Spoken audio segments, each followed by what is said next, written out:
Revelations chapter 21. And I saw a new heaven and a new earth. For the first heaven and the first earth were passed away, and there was no more sea. And I, John, saw the holy city, New Jerusalem, coming down from God out of heaven, prepared as a bride adorned for her husband.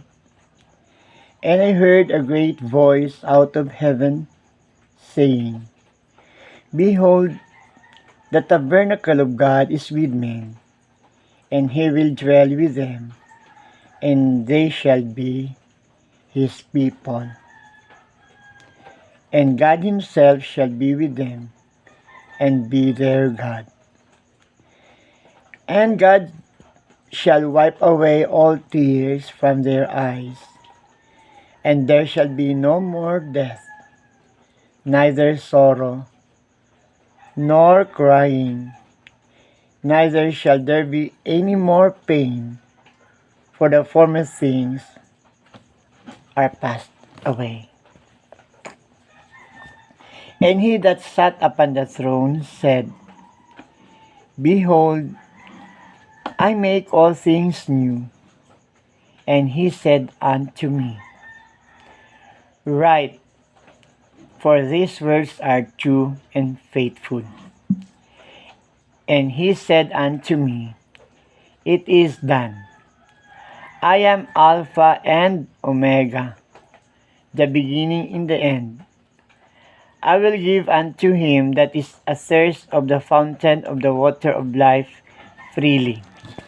He that overcometh shall inherit all things, and I will be his God, and he shall be my son.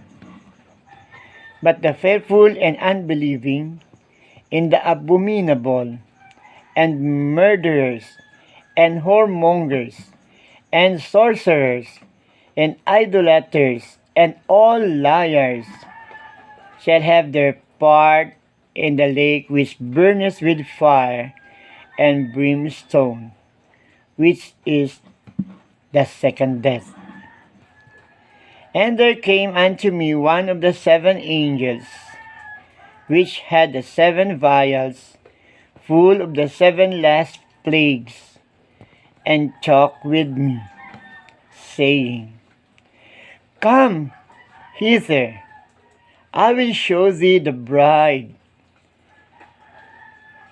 the Lamb's wife.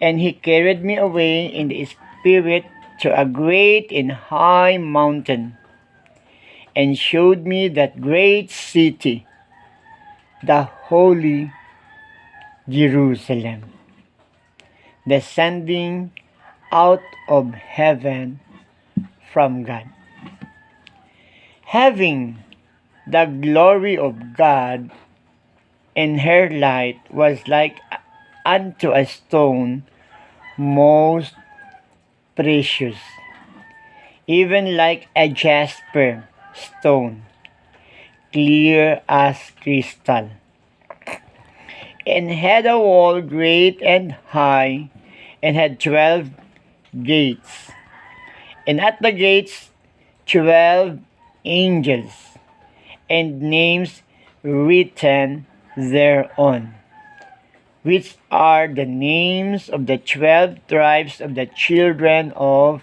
Israel. On the east, 3 gates. On the north, 3 gates. On the south, 3 gates.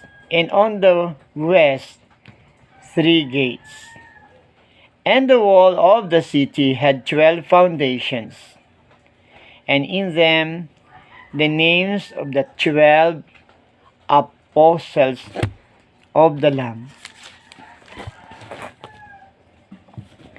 And he that talked with me had a golden reed to measure the city, and the gates thereof, and the wall thereof.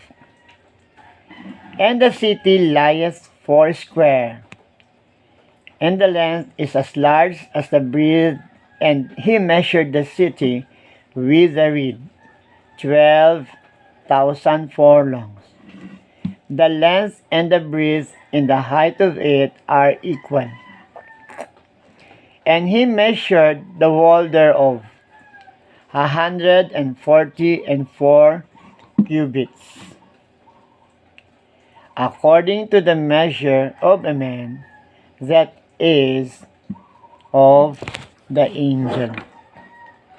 And the building of the wall of it was jasper, and the city was pure gold, like unto clear glass.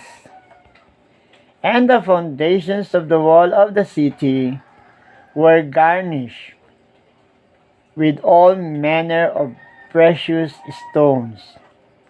The first foundation was jasper, the second sapphire, the third a chalcedony, the fourth an emerald, the fifth sardonyx, the sixth sardius, the seventh chrysolite, the eighth beryl, the ninth a topaz, the 10th a chrysoprasus, the 11th a jacinth, the 12th an amethyst. And the 12 gates were 12 piers. Every several gate was of 1 pier, and the street of the city was pure gold, and as it were transparent glass. And I saw no temple therein, for the Lord God Almighty and the Lamb are the temple of it.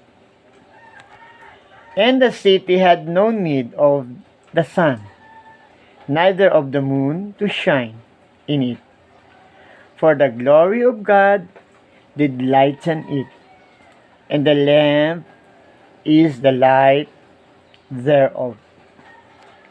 And the nations of them which are saved shall walk in the light of it, and the kings of the earth do bring their glory and honor into it.